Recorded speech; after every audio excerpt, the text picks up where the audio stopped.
अस्सलाम वालेकुम। तव्हां ॾिसी रहिया आहियो गुड न्यूज़ ऑफ पब्लिक। आऊं आहियां अब्दुल अली मेमून। तव्हां खे आगाह कयूं था कराची जे मुख़्तलिफ़ इलाइक़नि खां। सभ खां पहिरियों आगाज़ कयूं था हिन ख़बर खां।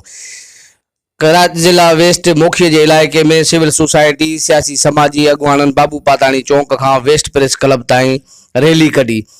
प्रेस क्लब ते एहतजाजी मुज़ाहिरो कयो वियो। इलाइक़े जे मौजूदनि जो चवणु हुयो त असांजे सिंधी ॻोठनि में अफ़गानी पठान ॾींहं ॾिठे जो सरेआम असले जे ज़ोर ते फुरूं चोरियूं कनि था, मुज़ाहमनि ते गोलियूं हणी फरार थी वञनि था। ॿ ॾींहं अॻु में असांजे सुखे बुज़ुर्ग खे जेको आहे सो फुर जे दौरान गोली हणी हुनखे ज़ख़्मी कयो वियो, जेको अञा ताईं इस्पताल में आहे। असां जॾहिं थाणे ते गुलशन मीमार ते वियासीं त एस एच जो चवणु हुयो त अफ़गानी असांखो ज़ोर आहिनि, छो जो असांजी मोबाइल वञे थी त उन ते बि पथराव कनि था। असांजे थाणे में एतिरी नफ़री कोन्हे, पुलिस कुझु बि नथी करे सघे, तव्हां पंहिंजो पाण वञी उन्हनि खे ॻोल्हियो। सवाल इहो पैदा थो थिए त लॉकडाउन में अफ़गानी पठान सरेआम असलो जी नुमाइश कंदा था वतन, त उन्हनि खे छो नथो रोकियो वञे। उते असांजो GNP जो रिपोर्टर मौजूदु आहे, उन खां पुछूं था। जी सरदार अली मंगसी, छा तफ़सीलात आहिनि, आगाह कजो।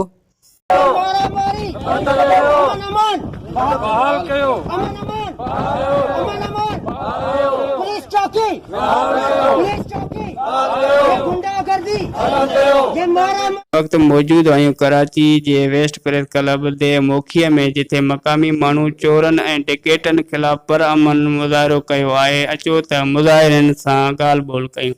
असां ॾाढो परेशान आहियूं इन ॻाल्हि ते त हिन लॉकडाउन जे दौर में जॾहिं असां निकिरूं था पंहिंजे घरनि खां त चारई तरफ़ रेंजर्स ऐं पुलिस फिरियो अचे, वापसि वञो पंहिंजे घरनि में। असां त पंहिंजे घरनि में मोटियो था अचूं, पर असीं इन ॻाल्हि ते वॾा हैरान आहियूं त अफ़गानी पठान उन्हनि खे एॾो पावर, एॾी इजाज़त कीअं थी मिले जो उहे पिस्टल खणी निकिरी था अचनि, धन धनाए सॼे इलाइक़नि में फिरनि था, जंहिंजे मर्ज़ी पए उन्हनि जे घरनि में घड़नि था ऐं गोलियूं हणी माण्हुनि खे ज़ख़्मी करे फुरूं करे सरेआम घुमंदा था वतन।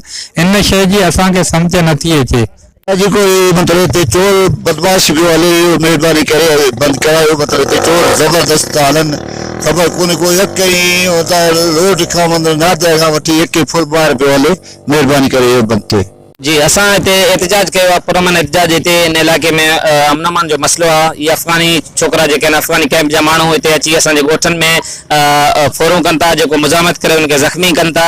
ऐं असां पुलिस जे ख़िलाफ़ बि दाई इन जे करे आहियूं, छो त असां पुलिस लॉकडाउन जी वजह सां पुलिस रेंजर जी गश्त हर जॻह ते हले थी, त पुलिस असांखे इहा ॻाल्हि सम्झ में नथी अचे त हिननि जा हथियार पुलिस खे छो नथा नज़र अचनि। इहे सरेआम ॾींहं ॾियारे जेको आहे सो इहे हथियार खणी अची माण्हुनि जे घरनि में घिड़नि था, चोरियूं था कनि, डकैतियूं कनि था, जेको मुज़ाहमत करे उनखे ज़ख़्मी कनि था। तो बराए करम असांजो अपील इहा आहे त भई अमन अमान खे बहाल कयो, अमन अमान खे बहाल कयो। पुलिस रेंजर्स हिननि में या त ऑपरेशन करे या त हिननि खे कीअं अहिड़े तरीक़े सां, जेको असांजे हिते असांजो त जीअण ई जंजाल थी वियो, असांजे रातनि जा निंड ई फिटी विया। जी तव्हां अवाम जूं ॻाल्हियूं ॿुधियूं। हिननि जो चवणु हुयो त असांजे सिंधी ॻोठनि में अफ़गानी हथियारनि जे ज़ोर ते फुरूं कनि था।